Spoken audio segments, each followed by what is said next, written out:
12 ராசிக்குள்ள 9 கிரக வாழுது. ஆனா உங்க ஜாதகத்துல வக்கரமான கிரகங்கள் இருக்கும் அல்லவா? ஐயா எனக்கு சனி வக்கரம், குரு வக்கரம், எனக்கு சுக்கிரன் வக்கரமா இருக்குது, என்ன பண்றதுனே தெரியல, இந்த வக்கரமான கிரகம் எல்லாம் என்னை ஏதாவது பண்ணிருமா அப்படின்னு உங்களுக்குள்ள. வக்கரம்னா அது ரிவேர்ஸ்ல போகுமா? வக்கரம்னா ரிவேர்ஸ்ல போகுமா? பாதி பாதி ராசி கட்டத்துல இது வேலை செய்யும், பாதி இந்த பக்கம் வேலை செய்யுமா? இப்படி உங்களுக்கு எல்லாத்துக்கு ஒரு குழப்பம் இருக்குது. பிறக்கும்போது சூரியன்ல இருந்து 5.5 ராசிக்கு மேலேயே 6, 7, 8, 9க்குள்ள எந்த கிரகங்கள் இருந்தாலும் அது வக்கரம் தான். அப்படி எண்ணி வச்சுக்கோங்க. எப்பவுமே சூரியன்ல இருந்து 5.5 ராசிக்கு மேல எந்த கிரகம் இருந்தாலும், சூரியன்ல இருந்து 5 வரைக்கும் அது வக்கரமாகாது. 5, 15 டிகிரிக்கு மேல எந்த கிரகம் இருந்தாலும் பாருங்க, 5.5, 6, 7, 8, 9. இந்த 9க்கு மேல 10க்கு போனா வக்கரம் இல்லை. இதுக்குள்ள 6, 7, 8, 9ல எந்த கிரகங்கள் இருந்தாலும் சூரியனுக்கு அது வக்கரகதி தான். அப்ப இந்த வக்கரமான கிரகங்கள் எல்லாம் விக்கிரகம் போல வேலை செய்யுமா? அப்ப வக்கர கிரகம் விக்கிரகம்னா என்ன?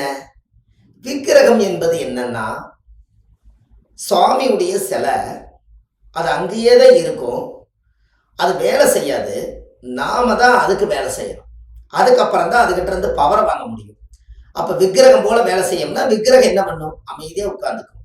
அது போல வக்கரமான கிரகம் வேலை செய்யாது. அப்ப நம்ம அதுக்கு ஏதாவது ஒரு பரிகாரம் தேடணும் அல்லவா?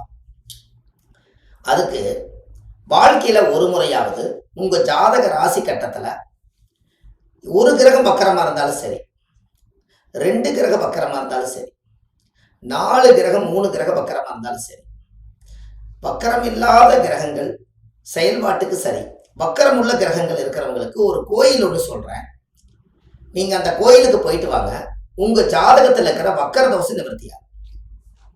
என்ன கோயில் அப்படின்னு கேட்டீங்கன்னா, விழுப்புரம் மாவட்டத்துல திருவக்கரை வக்கரகாளியம்மன்னே சொல்லி ஒரு கோவில் இருக்கு. விழுப்புரம் மாவட்டம் திருவக்கரை வக்கரகாளியம்மன் அப்படிங்கிற ஒரு ஸ்தலம் 5000 வருஷத்துக்கு மேல பழமை வாய்ந்த கோயில். அந்த வக்கரகாளியம்மனுக்கு போய் ஒரு எலுமிச்சம்பழ மாலை வாங்கி போட்டு உங்க ஜாதகத்தை கொண்டு போய் சாமியோட பாதத்துல வச்சு தேங்காய் பழம் வெத்தலை பாக்கு வச்சு அர்ச்சனை பண்ணி அந்த கோயில சாமி கும்பிட்டு ஜாதகத்தை மடியில வச்சு எனக்கு வக்கர நிவர்த்தி ஆயிரணும், இன்னையோட எனக்கு வக்கர தோஷ நிவர்த்தி ஆகட்டுன்னு சொல்லி சாமி கும்பிட்டு நீங்க கொஞ்ச நேரம் மன அமைதியோட உட்காருங்க. உங்க ஜாதகத்துல இருக்கிற எல்லா வக்கரமான கிரகம், வைத்தறிச்சல காமிச்ச கிரகம், எல்லா தோஷம் உங்களை விட்டு போயிடும். ஒரு தெய்வ ஆலயத்துக்கு போறது தவறு இல்லை. ஆனா நீங்க எந்த ஆலயத்துக்கு போனா நல்லது நடக்குன்னு உங்களுக்கு தெரியணும் அல்லவா? அந்த கோவில்ல என்ன ஒரு அற்புதம்னு கேட்டீங்கன்னா, குண்டலி சித்தர், குண்டலி சித்தருடைய ஒரிஜினல் ஜீவ சமாதி அங்க இருக்கு.